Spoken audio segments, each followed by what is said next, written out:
धन्यवाद अध्यक्ष महोदय जी, आपने मुझे इस विषय पर बोलने का मौका दिया।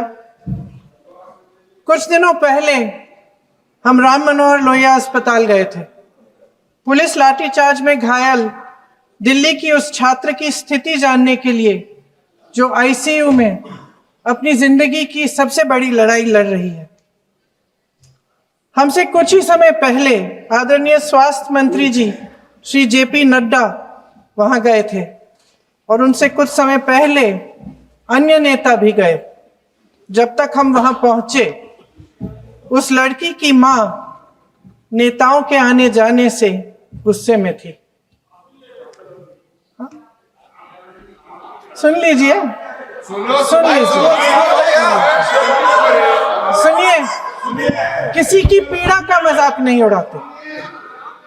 कोई भी हो, किसी की पीड़ा का मजाक नहीं उड़ाते। बिल्कुल। आप संसद में बैठे हैं, निशिकांत जी आप बना रहे हो। जब तक हम वहां पहुंचे, उस लड़की की मां नेताओं के आने जाने से गुस्से में थी। किस लिए आए हो? उसने आईसीयू के दरवाजे के बाहर खड़े होकर हमें पूछा। हमारे सामने कांपते हुए हाथ जोड़े कहने लगी कि धन्यवाद, आप आए हैं, ठीक है, मगर मुझे किसी से नहीं मिलना, मुझे किसी से बात नहीं करनी।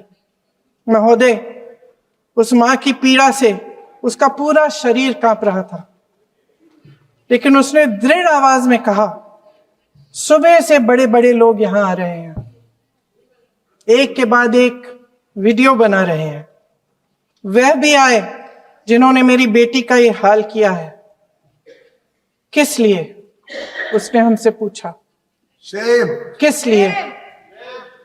मेरी बेटी की बलि तो चढ़ गई है, लेकिन उसे कुछ भी हो जाए तो मैं उसके लिए अपने आप लड़ूंगी। मुझे किसी की मदद नहीं चाहिए, मैं अकेले लड़ लूंगी। महोदय, शायद मुझे यहां खड़े होकर सबके सामने ये बात नहीं कहनी चाहिए, मगर उस मां की गुहार ने मुझे शर्मिंदा किया। उसके दिल के टूटने की वो आवाज जो अस्पताल की दीवारों से में गूंज रही थी, मेरे मन में अभी भी गूंज रही है। इसलिए उस मां की इजाजत लिए बिना मैं आपके द्वारा आदरणीय प्रधानमंत्री महोदय जी और आदरणीय गृह मंत्री महोदय जी से पूछना चाहती हूं कि क्या जरूरत थी एक मासूम बच्ची पर इस तरह दमन करने की?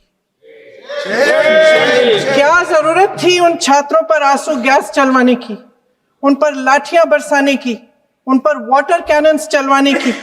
क्या जरूरत थी उन नौजवान लड़कियों को जलील करते हुए उनके कपड़े फाड़ने की, उनको बेरहमी से गंदी तरह पिटवाने की? देश के युवाओं पर पैलेट गन्स और AK-47 चलवाने की क्या आवश्यकता थी? क्या वे आतंकवादी थे? क्या आतंकवादी हैं? टेररिस्ट हैं? हाँ, कांग्रेस बोल रही है। हाँ, कांग्रेस बोल रही है। जवाब दीजिए, जवाब दीजिए। कांग्रेस बोल रही है, जवाब मांग रही है, जवाब दीजिए।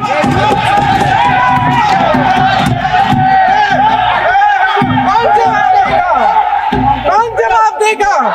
गृह मंत्री जी जवाब देंगे। किसने ऑर्डर दिया? किसने ऑर्डर दिया पैलेट गन्स चलाने के लिए? किसने ऑर्डर दिया? आपके माध्यम से मैं पूछती हूं अध्यक्ष महोदय, किसने ऑर्डर दिया? प्रधानमंत्री जी ने दिया? गृह मंत्री जी ने दिया? जवाब देंगे? पूरा देश पूछ रहा है, सिर्फ कांग्रेस पार्टी नहीं पूछ रही है, पूरा देश पूछ रहा है। अध्यक्ष महोदय, देश के माता पिता पूछ रहे हैं, छात्र पूछ रहे हैं, अध्यापक पूछ रहे हैं, पूरा देश आज ये पूछ रहा है। और आपकी जिम्मेदारी बनती है कि आप इस सवाल का जवाब दें। क्यों डरते हैं आप इस देश के नौजवानों से? क्यों डरते हैं आप इस देश की बुलंद आवाज से? और उस आवाज को दबाने का हक आपको किसने दिया है?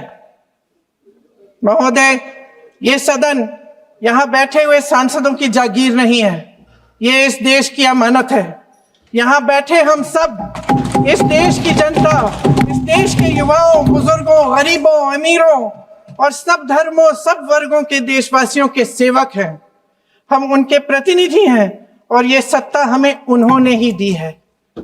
इस देश का संविधान हमारी सर आंखों पे, इस देश का लोकतंत्र सर्वोपरि है।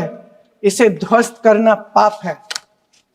यह करोड़ों जनता हमसे सिर्फ एक चीज मांगती है, जवाबदेही। इंग्लिश में इसे अकाउंटेबिलिटी कहते हैं। हमें सत्ता देकर, हमें यहां तक लाकर सिर्फ उसकी ये गुहार है कि जो हम करें उसकी भलाई के लिए करें, और अगर उनके साथ अन्याय हो तो हम उनके प्रति जवाबदेह बने और उन्हें न्याय दिलवाएं। पिछले दिनों हजारों बच्चे सड़क पर उतरे। उन्होंने अपनी पीड़ा व्यक्त की। गांधी जी के दिखाए हुए रास्ते पर अहिंसा और सत्य को अपने दिलों में रखते हुए, गाते, मुस्कुराते हुए शांतिपूर्वक प्रदर्शन किया। लोकतंत्र के सबसे पवित्र सिद्धांत के तहत उन्होंने अपनी आवाज उठाने का अधिकार कायम किया।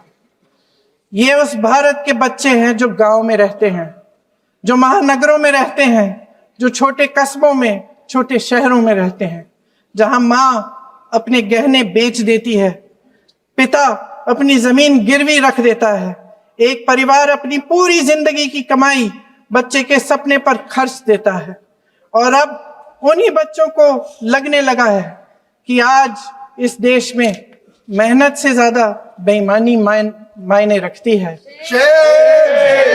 मेरिट से ज्यादा पैसा मायने रखता है। तब सिर्फ एक छात्र नहीं हारता, उम्मीद हारती है। इन परेशान बच्चों ने अपनी उम्मीदें आपसे साझा की। उनकी मांगे क्या थी?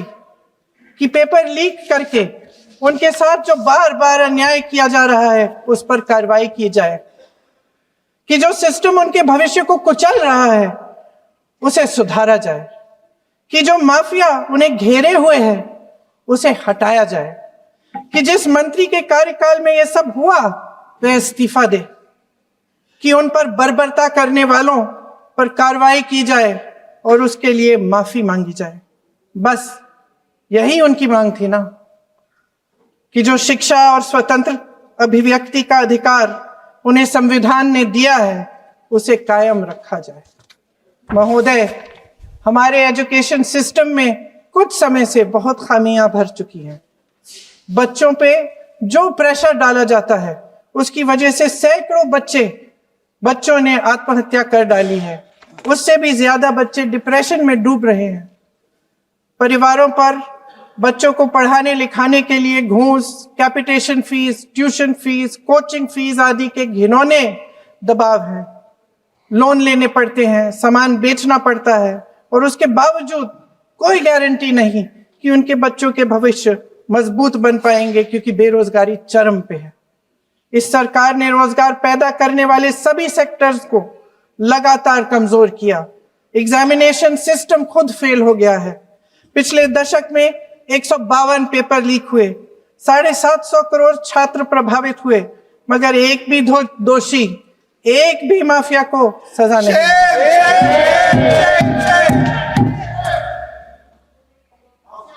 हमारे एजुकेशन में आरएसएस के प्रचारकों को भर भर कर उसे खोखला बना दिया है। जबरदस्ती एनटीए बनवाकर सिस्टम का केंद्रीकरण करके उसे और भी उलझा दिया। देश के कुल बजट में, हाँ जी जबरदस्ती, आपने अभी अभी सुना तमिलनाडु के हमारे साथी क्या कह रहे थे। देश के कुल बजट में एजुकेशन बजट की हिस्सेदारी हर साल बढ़ाने की बजाय घटती जा रही है।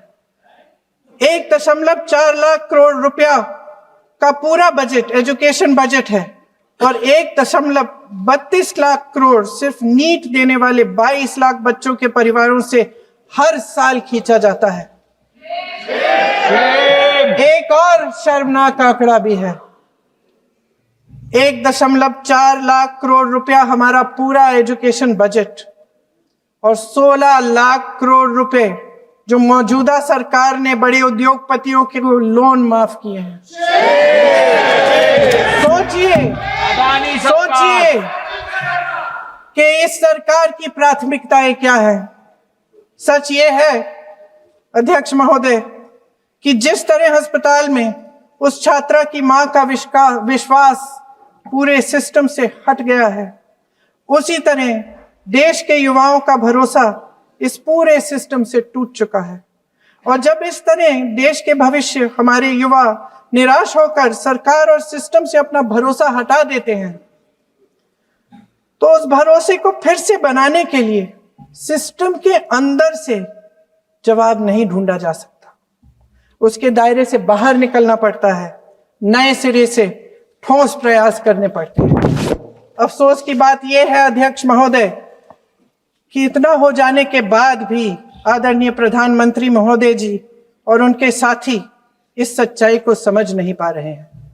वे अभी भी ये सोच रहे हैं कि पीआर, नैरेटिव चेंज और पालतू मीडिया के सहारे एक बार फिर उनकी नैया पार हो जाएगी। परसों शिक्षा मंत्री जी ने शर्मनाक परिस्थितियों में अपना इस्तीफा दिया और कल यहीं मकर द्वार पर मेरे सत्ता पक्ष के सांसदों ने जिंदाबाद के नारे चिल्लाते हुए उनका संसद में ऐसे स्वागत किया जैसे मानो कोई सुपरस्टार पहुंच गए हैं। विडंबना देखिए महोदय, जब भूतपूर्व शिक्षा मंत्री को मुकुट पहनाया जा रहा था, स्वागत हो रहा था उनका, तब महाराष्ट्र में एक परिवार पेपर लीक पीड़ित अपनी बेटी की आत्महत्या का शोक मना रहा था। आपकी सरकार ने देश के करोड़ों छात्रों को क्या संदेश दिया? आपको किस बात का गौरव है, किस बात का अभिमान है? ये कौन सा अहंकार है? जहां आंखों में शर्म होनी चाहिए, वहां बेशर्मी और स्वागत के नगाड़े बजाए रह रहे हैं। एक तरफ मातम है, दुख है, यहां आप फूल माला डाल रहे हैं।